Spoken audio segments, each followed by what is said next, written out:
진정한 제자도의 시작점, 뭔가 시작을 알리는 제목이죠. 우리 사도행전 2장 14절에서 21절 말씀인데요. 저와 성도님들이 번갈아 가며 한 절씩 읽도록 하겠습니다. 베드로가 11사도와 함께 서서 소리를 높여 이르되 유대인들과 예루살렘에 사는 모든 사람들아, 이 일을 너희로 알게 할 것이니 내 말에 귀를 기울이라. 때가 내 삼시니 너희 생각과 같이 이 사람들이 취한 것이 아니라 이는 곧 선지자 요엘을 통하여 말씀하신 것이니 일러스되 하나님이 말씀하시기를 말세에 내가 내 영을 모든 육체에 부어주리니 너희의 자녀들은 예언할 것이요 너희의 젊은이들은 환상을 보고 너희의 늙은이들은 꿈을 꾸리라. 그때 내가 내 영을 내 남종과 여종들에게 부어주리니 그들이 예언할 것이요 또 내가 위로 하늘에서는 기사를 아래로 땅에서는 징조를 베풀리니 곧 피와 불과 연기로다. 주의 크고 영화로운 날이 이르기 전에 해가 변하여 어두워지고 달이 변하여 피가 되리라. 누구든지 주의 이름을 부르는 자는 구원을 받으리라 하였느니라. 아멘. 감사합니다. 매번 수요 기도 예배 올 때마다 환한 미소를 계속 얘기하셔가지고 계속 웃어야 될 것 같은. 네, 감사합니다. 네, 제가 우리 수요 기도 예배 올 때마다 정말 은혜가 되는 포인트가 있어요. 제가 6년 전에 새로운 교회 처음 와서 전도사로 왔었거든요. 근데 그때 처음으로 맡았던 부서가 유년부였습니다. 근데 그때 그 유년부 아이들이랑 찬양할 때 그때 불렀던 찬양을 여기 와서 부르면 그렇게 저는 개인적으로 은혜가 돼요. 내 안에 부어주소서 찬양을 하는데 그때 아이들이 이제 막 3학년, 4학년 되는 아이들이 이게 성령님을 간구하는 마음으로 찬양하는 그 모습을 볼 때 저한테 되게 큰 감동이 됐었거든요.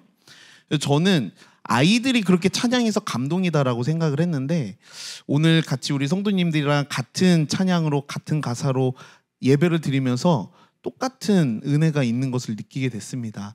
그래서 단순히 어린아이가 찬양하는 모습을 보면서 은혜를 받는 게 아니라 하나님의 선택된 백성들이 주님 앞에 마음껏 예배하는 모습 때문에 감동이 됐던 것 같습니다.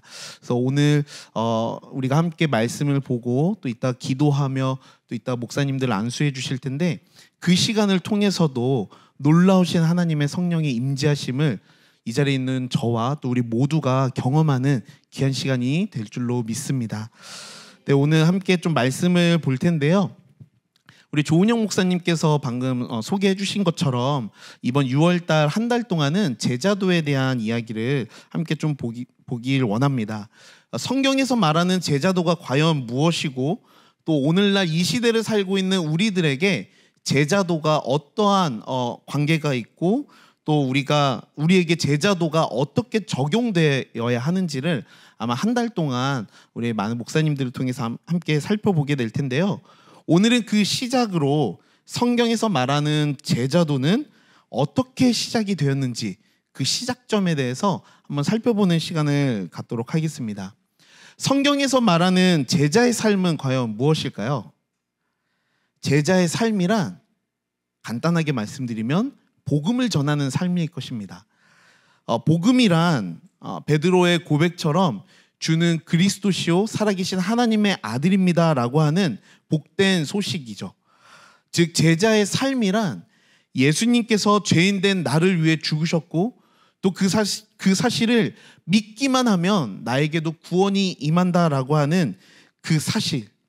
즉 그렇기 때문에 예수님께서는 그리스도시며 살아계신 하나님의 아들이라는 사실을 전하는 삶이 바로 제자의 삶이라고 이야기할 수가 있겠습니다. 그런데 성경에는 다소 의아한 그런 장면이 등장합니다.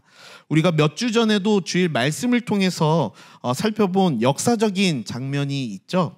바로 예수님께서 너희는 나를 누구라 하느냐라는 질문에 베드로가 주는 그리스도시요 살아계신 하나님의 아들입니다라고 고백하는 장면을 아마 다들 기억하고 계실 것입니다. 심지어 베드로의 이러한 고백 뒤에 예수님께서는 바요나 시몬아 내가 복이 있도다 라고 칭찬하시는 장면도 우리는 기억을 할 것입니다. 베드로의 이러한 고백은 성경 전체를 통틀어 봐도 정말 가장 완벽한 신앙의 고백이자 또 제자된 자의 대표적인 고백으로서 손색이 없을 것입니다.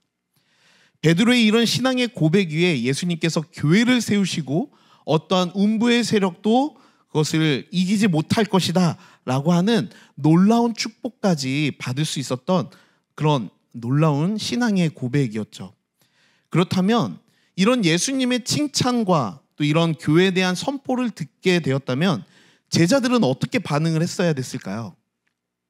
아마 당장 그 뜨거운 가슴을 가지고 세상과 열방으로 나아가서 예수 그리스도의 복음을 전해야 했을 것입니다. 그리고 예수님께서는 그들을 아주 멋있게 파송하시면서 온 땅에 그리스도가 그리스도 되심을 선포할 수 있도록 그들이 가는 길을 더욱더 축복하고 레드카펫도 깔아주시고 빵빠레도 해주시고 멋있게 아마 파송을 해야 된다라고 우리는 생각을 하겠죠. 그런데 성경을 보면요, 예수님께서 의아한 말씀을 하십니다. 베드로의 고백 뒤에 예수님께서 하신 말씀을 한번 살펴보도록 하겠습니다. 마태복음 16장 19절과 20절입니다.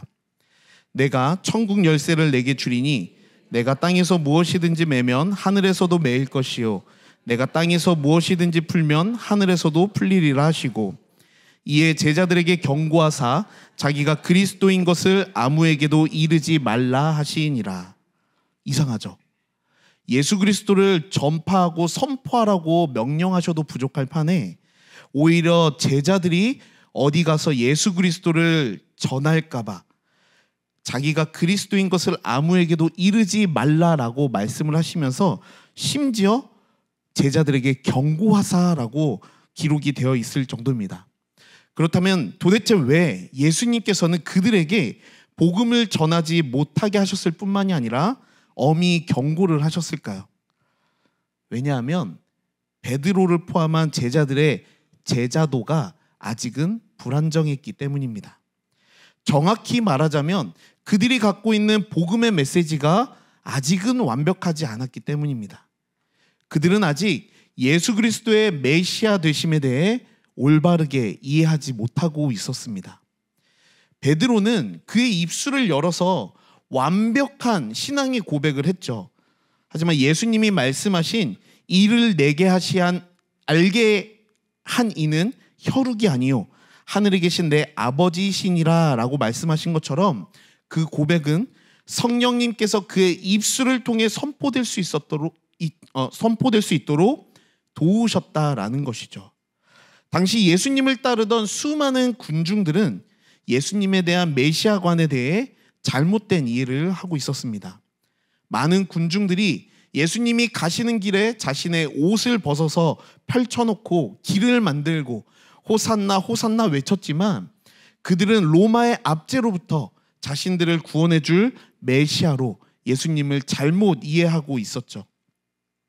그리고 예수님을 곁에서 따르던 당시의 제자들, 베드로를 포함한 12명의 제자들도 그런 수많은 군중들처럼 예수님에 대해 잘못 이해하고 있었던 것입니다. 그런 그들이 잘못된 메시아관을 가지고 잘못된 열정으로 예수님을 전했다가는 잘못된 복음이 퍼질 수가 있기 때문에 예수님께서는 그것을 경계하셨고 아직은 아니라라고 말씀하고 계신 것이죠. 즉 아직 그들이 제자로서 준비되지 않았기 때문에 경계하셨던 것입니다. 그럼 이렇게 질문할 수 있을 것 같아요. 베드로가 그렇게 완벽한 신앙의 고백을 했는데 그가 아직도 복음에 대해 잘못 알고 있었다고요? 이렇게 질문하실 수도 있겠죠. 그런데 베드로가 아직 예수님에 대한 잘못된 메시아관을 갖고 있었다는 사실은 바로 그 다음 구절에서 정확하게 증명이 됩니다. 베드로의 이러한 고백 뒤에 예수님께서 잘못된 복음을 전하지 말 것을 경고하신 후에 예수님께서는 비로소 자신이 고난을 받고 또 죽임을 당한 후에 제3일 만에 살아나게 될 것을 비로소 제자들에게 말씀하십니다. 그 말씀을 듣고 난 이후에 베드로의 고백입니다. 마태복음 16장 22절과 23절을 읽겠습니다. 베드로가 예수를 붙들고 항변하여 이르되 주여 그리 마옵소서. 이 일이 결코 주께 미치지 아니하리이다. 예수께서 돌이키시며 베드로에게 이르시되 사탄아 내 뒤로 물러가라. 너는 나를 넘어지게 하는 자로다.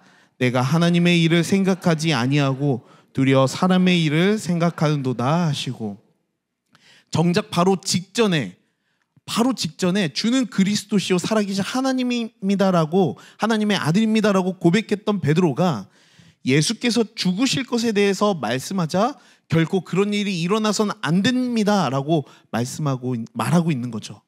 이것으로 보아 베드로는 아직 예수 그리스도의 그 메시아관이 아직은 완벽하게 자리 잡지 않았던 것으로 보입니다.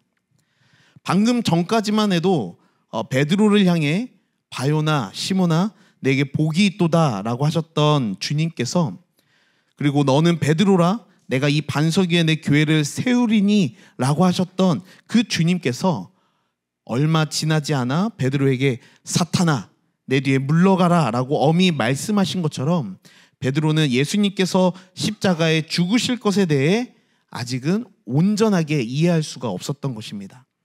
즉 이때까지만 해도 베드로를 포함한 모든 제자들은 아직도 예수님에 대해 그리고 복음에 대해 올바르게 이해하지 못했던 것이죠. 이렇듯 제자들은 예수님의 곁을 계속 따라다녔고 심지어 예수님의 곁에서 그 말씀을 계속 들어왔지만 그들은 여전히 연약한 존재였습니다. 우리들은 어떻습니까? 우리가 오랜 세월 동안 교회를 출석하고 또 하나님의 말씀을 가까이 듣고 11조 생활도 하지만 여전히 우리가 연약하다라는 것을 우리는 수없이 발견하곤 합니다. 내 상황에 따라 복음을 잘못 이해하기도 하고 또 내 환경에 따라 그때그때 복음을 잘못 적용하기도 하는 것처럼 우리는 매우 연약합니다. 하지만 예수님께서 그 제자들이 변화될 때까지, 그 연약했던 제자들이 새롭게 변화될 때까지 기다려주신 것처럼, 복음 안에서 완전해질 때까지 기다려주셨던 것처럼 우리의 영적 성숙을 우리 주님께서 기다려주실 줄로 믿습니다. 결국은 우리를 복음 안에서 귀하게 사용하실 것을 소망하기를 바랍니다. 복음서에서는요, 이렇듯 제자들의 연약함을 의도적으로 조명하고 있습니다. 모두가 잘 알고 계신 것처럼 사도행전을 기록한 저자는 바로 주의 제자 누가입니다. 누가가 기록한 또 다른 성경이 있죠. 바로 누가복음입니다. 그런데 이 누가복음과 사도행전은 서로 다른 성격의 전혀 다른 책이 아니라 같은 문맥으로 이어지는 하나의 책이라고 말할 수가 있습니다. 많은 학자들이 저자 누가가 기록한 누가복음과 사도행전을 일컬어서 누가행전이다라고 이야기를 합니다.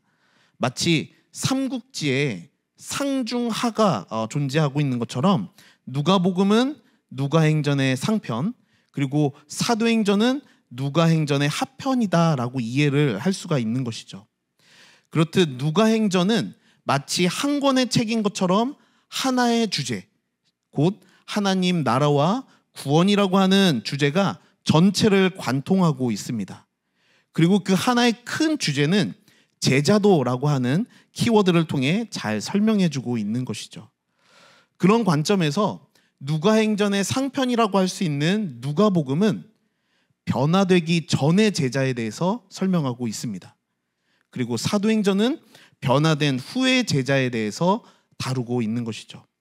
그래서 누가복음과 사도행전은 의도적으로 제자들에 대해 자세히 조명을 하고 있으며, 더더욱이 누가복음은 변화되지 않은 제자들로부터 발견할 수 있는 제자들의 연약함에 대해 계속적으로 반복해서 보여주고 있습니다.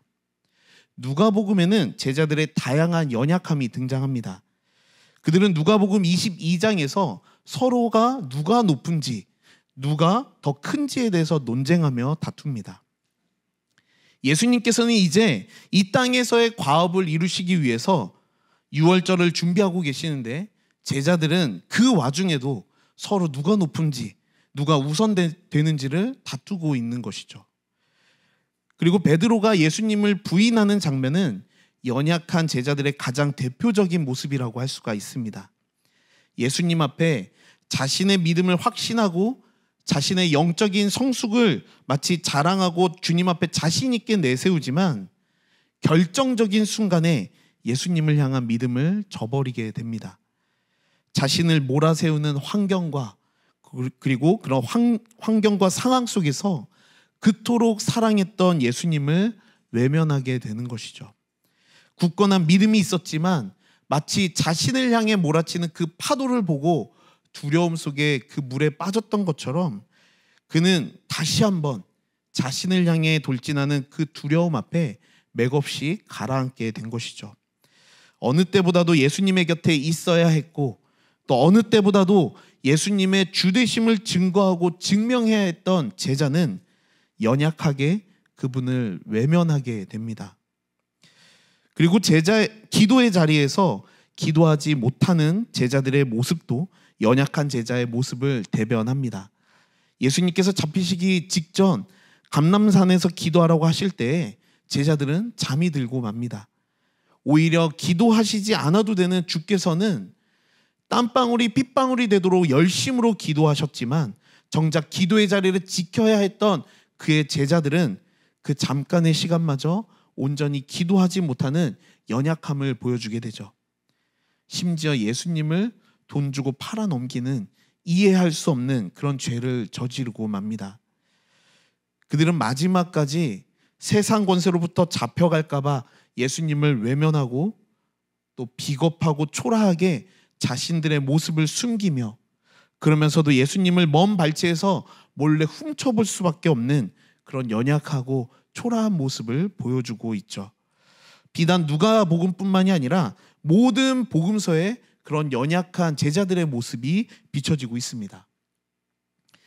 그들이 과연 이 신약의 수많은 복음서들과 서신서들이 기록되는데 쓰임받는 사람이 맞나? 그런 의문이 들 정도로 그들은 매우 연약한 존재였습니다. 과연 그들이 예수 그리스도의 복음을 제대로 전할 수 있는 제자로서의 삶을 살아갈 수 있을까라는 의구심이 들 정도로 그들은 매우 연약한 존재였습니다.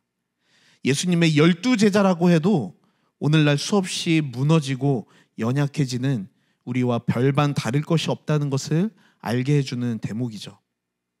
그런데 그랬던 그들이 사도행전으로 넘어가면서 완전히 새로운 모습으로 변화하게 됩니다. 서로 자신들의 높고 낮음을 다투었던 그들이, 중요한 자리에서 예수 그리스도를 부정하고 모른 척했던 그들이, 기도의 자리에서 기도하지 못했던 그들이, 그리고 두려움 속에서 예수님을 외면하고 모르는 척 숨어있던 그들이 이제는 모든 두려움이 사라지고 담대하게 말씀을 전하며 완전히 변화되어지는 놀라운 제자로서의 삶으로 변화되는 것을 우리가 발견할 수가 있습니다. 누가행전에서 누가복음은 변화되기 전에 제자의 모습을 조명했다면 사도행전은 변화된 이후의 제자를 조명하게 됩니다. 누가행전의 중심에서 제자들이 완전히 변화되는 그 시점, 연약했던 제자들이 보여주는 그 진정한 제자도의 시작점은 바로 마가의 다락방에서의 성령 체험 사건입니다. 성령을 체험하기 이전의 제자들은 아무 능력이 없어 계속 실패하는 모습을 보여주었지만 마가의 다락방에서의 성령 체험을 한 이후에 그들은 비로소 진정한 담대한 제자가 되는 것입니다. 따라서 사도행전의 전반적인 내용은 성령 충만한 제자들을 통해 보여지는 주님의 역사를 보게 되는 것입니다. 부활하신 예수님을 만났던 그들이지만 그들은 성령 체험을 하기 직전까지도 예수 그리스도와 또 하나님 나라에 대해 잘못된 오해를 하고 있었음을 알 수가 있습니다. 사도행전 1장 6절 말씀입니다. 그들이 모였을 때 예수께 여쭈어 이르되 주께서 이스라엘 나라를 회복하심이 이때이니까 하니, 죽은 줄 알았던 예수님께서 다시 부활하신 모습을 보면서 제자들은 깊은 안도감을 느꼈을 것입니다. 부활하신 예수님을 보면서 그들은 깊이 안심했으나 아직도 그들의 믿음은 잘못된 믿음으로 채워져 있었습니다. 부활하신 예수님을 보고는 아마 이렇게 생각을 했을 거예요. 그래, 예수님이 이렇게 허무하게 돌아가실 분이 아니지. 그래, 맞아. 예수님이 이제 부활하셨으니까 이 극적으로 부활한 이 다음에 능력을 보여주시는 게 맞아. 이제 모든 로마를 예수님이 다 무찌르시고 이스라엘의 회복을 주실 거야 라고 생각했던 것입니다. 하지만 여기에는 잘못된 세 가지의 믿음이 있습니다. 사도행전 1장 6절 다시 한번 띄워주시겠습니까? 우리 다시 한번 읽어보겠습니다. 그들이 모였을 때에 예수께 여쭈어 이르되 주께서 이스라엘 나라를 회복하심이 이때니까 하니. 이 질문에는요, 세 가지의 잘못된 믿음이 있습니다. 첫째, 예수님께서 직접 행하실 거라는 거죠. 예수님께서 직접 회복을 행하실 거라는 것이고, 둘째는 예수님이 부활하신 바로 지금부터 그 놀라운 일들이 일어날 것이다 라고 하는 믿음이고, 마지막 셋째는 이스라엘 나라의 회복이라는 것입니다. 즉, 부활하신 예수님께서 지금부터 스스로 능력을 보여주셔서 이스라엘을 로마로부터 회복시켜 주실 것이라고 하는 그런 믿음을 갖고 있었던 것이죠. 지금 부활하신 예수님 스스로의 능력을 가지고 이스라엘을 회복시키겠다라고 하는 믿음입니다. 하지만 주님께서는 잘못된 그들의 질문을 바로 잡아주십니다. 사도행전 1장 8절의 말씀을 읽어보겠습니다. 오직 성령이 너희에게 임하시면 너희가 권능을 받고 예루살렘과 온 유대와 사마리아와 땅끝까지 이르러 내 증인이 되리라 하시니라. 그들은 이스라엘의 회복을 기대하고 있었지만 예수님께서 말하시는 회복은 이스라엘뿐만이 아니라 예루살렘과 온 유대와 사마리아와 땅끝까지 이르러 온 열방을 회복시키시겠다라는 예수님의 예언인 것이죠. 그리고 부활하신 예수님이 직접 스스로 능력을 보여주시는 것이 아니라 바로 너희가 권능을 받고라고 말씀하고 계십니다. 그리고 그때는 물리적으로 지금이 아니라 바로 오직 성령이 너희에게 임하시면이라고 말씀하고 있는 것입니다. 바로 성령이 임하시는 그때에 하나님께서 우리 모든 제자들을 통해 예루살렘과 온 유대와 모든 열방, 온 열방을 변화시키시는 제자로서의 삶을 예수님께서 예언하고 계신 것이죠. 연약했던 그들이지만 하나님께서 그들에게 약속하신 성령의 임재를 허락하시고 성령 체험을 한 이유에서야 비로소 그들은 진정한 제자로서의 시작점을 경험하게 되는 것입니다. 사랑하는 성도 여러분, 이러한 예수님의 예언적 선포 이후에 어떤 일들이 일어나나요? 그들이 오순절 날에 다 같이 마가의 다락방에 모여서 기도하는 중에 주께서 약속하신 성령님을 체험하게 됩니다. 그리고 호련히 하늘로부터 강한 바람과 같은 성령을 그들이 체험하고 그들이 다 성령의 충만함을 받고 각기 다른 방언으로 말하기를 시작합니다. 마침 그곳을 지나가던 경건한 유대인들이라고 하는 그들이 조롱하면서 대낮부터 너희들이 술에 취했다라고 말하죠. 그런데 이때 놀라운 일이 일어나게 됩니다. 함께 오늘의 본문 14절을 읽어보겠습니다. 베드로가 11사도와 함께 서서 소리를 높여 이르되 유대인들과 예루살렘에 사는 모든 사람들아, 이 일을 너희로 알게 할 것이니 내 말에 귀를 기울이라. 정작 중요한 순간에 복음을 전하기는커녕 두려움 속에서 도망치기 바빴던 베드로와 또 11사도가 그 자리에서 담대히 일어나 소리를 높여 선포하고 있는 것입니다. 이때부터 제자로서의 새로운 시작이 열리기 시작하는 것이죠. 예수님께서 복음을 전하지 말라고 경고하실 만큼 그들은 연약했고 그들은 불안정하고 연약했던 그들이 성령님의 임재를 통해 성령 충만함을 경험하고 나서야 그제서야 비로소 진정한 복음의 의미를 깨닫게 되었습니다. 그리고 그들이 들은 바 복음의 진리를 담대하게 선포하기 시작하는 것입니다. 이제 그들은 성령 충만함으로 인해 과거의 연약함과 초라함의 옷을 벗어버리고 또 체면과 두려움의 옷을 벗어버리고 이제야 비록 예수 그리스도의 옷으로 덧입어서 완전히 새로운 제자로서의 삶이 시작되는 것입니다. 그들이 성령 체험을 했던 그 오순절은 새롭게 되다라는 의미를 가진 절기입니다.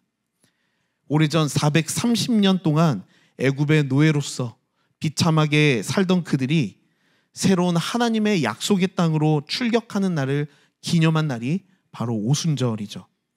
그들의 삶은 이제 더 이상 죄의 노예가 아닌, 삶의 노예가 아닌, 비참함의 노예가 아닌 하나님이 약속하신 그 약속의 시즌으로 나아가는 새로운 날을 기념하는 그 날이 바로 오순절이라는 것입니다. 이날 120명의 제자들이 다락방에서 성령을 체험하는 이 날은 바로 새로운 날을 선포하는 날이었던 것입니다. 사랑하는 성도 여러분, 예수님의 제자들이 오순절 날에 성령으로 새롭게 되어 새로운 성령의 시대를 맞이하여 완전히 새롭게 된 것처럼 이 자리에 있는 저와 여러분들도 영적인 오순절을 맞아 과거의 나의 삶의 문제, 죄의 문제, 나의 비참함의 그 모든 문제들이 이 시간 완전히 회복되어져서 성령의 충만함을 입어 영적인 성숙을 이뤄가는 새로운 날이 될 줄로 믿습니다. 그리하여 제자들이 온 열방으로 나가 담대하게 복음을 전했던 것처럼 우리를 보내신 그 자리에서 우리도 제자로서의 삶을 담대히 살아내기를 주님의 이름으로 축원을 드립니다. 함께 오늘의 본문 17절을 함께 읽어보도록 하겠습니다.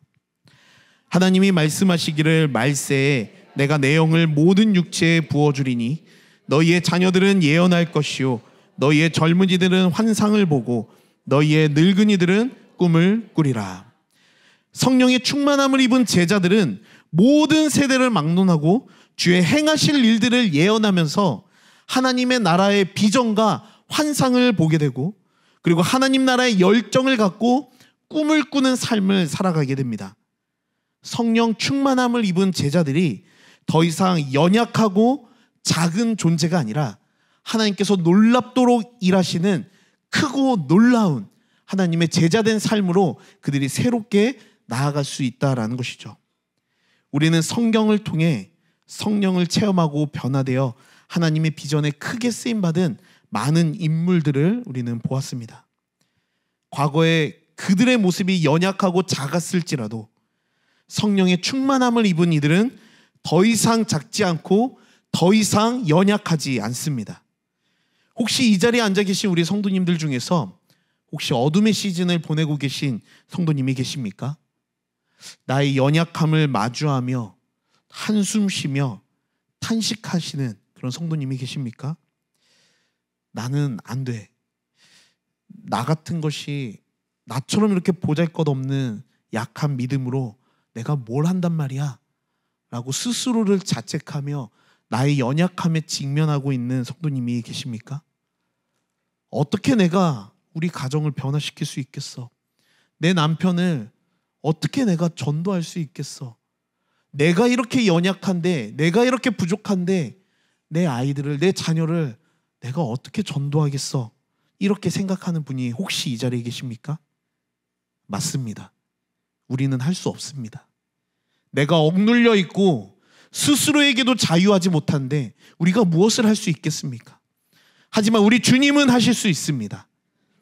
아무리 연약해도 그런 나를 기다려주시고 내게 세임 주시기를 기다리시는 주님께서는 그 모든 것을 행하실 수 있을 줄로 믿습니다. 하물며 죄로 인해 죽어가는 나를 살리시고 새 생명을 주실 수 있는 그분이 나를 통해 무엇을 못하시겠습니까?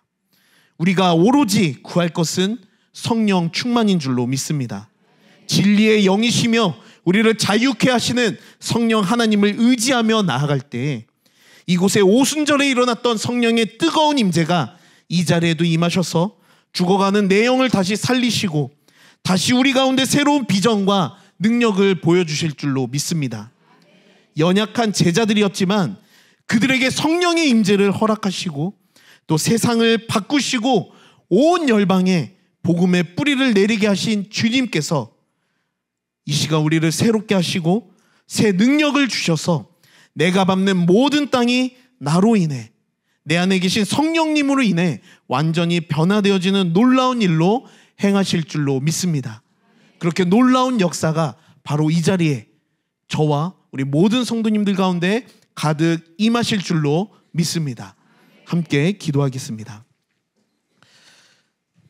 놀랍도록 사랑이 많으시고 은혜가 충만하신 하나님, 우리들의 연약함에도 불구하고 나를 주님 앞에 불러주시고 나의 연약함에도 불구하고 마지막까지 나를 포기하지 않으시며 나를 주님 곁으로 다시 불러주시는 하나님, 참 감사를 드립니다.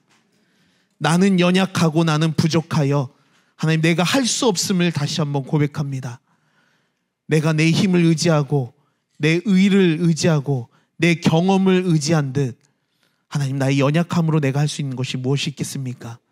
하지만 끝까지 나를 기다리시고 나를 불러주시고 나를 세워주시는 우리 성령 하나님의 그 뜨거운 임재로 말미암아 우리가 완전히 새롭게 되어질 때 나의 역사를 통해 나의 발걸음을 통해 내가 드러나는 것이 아니요 우리 살아계신 하나님의 아들 되신 예수 그리스도만 드러나는 제자의 삶을 우리 모두가 살아갈 수 있도록 하나님 도와주시옵소서. 그렇게 하실 우리 주님을 기대하며 나아가오니 이 자리 가운데 성령 하나님 임재하여 주시옵소서. 예수님 이름으로 기도드렸습니다. 아멘.